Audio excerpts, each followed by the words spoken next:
Top stories before you go now. A crash involving a Chevrolet Equinox and a concrete truck leaves an Omaha man dead. It happened on Highway 50 at Prairie Corners Road, just south of I-80 in Sarpy County. The 50-year-old driver of the Equinox was declared dead at the scene. State lawmakers scheduled to debate LB 1235 today. The bill includes funding needed for Nebraska's Medical Cannabis Commission to operate. Also today, the commission will meet to discuss proposed emergency regulations.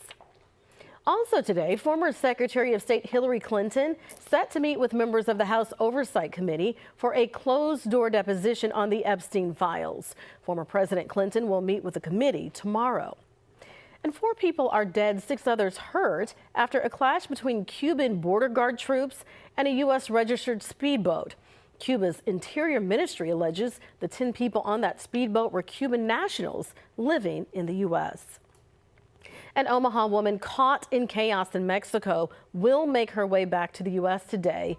Bailey Koch, a UNL student, went to Puerto Vallarta for her parents' wedding when cartel violence erupted.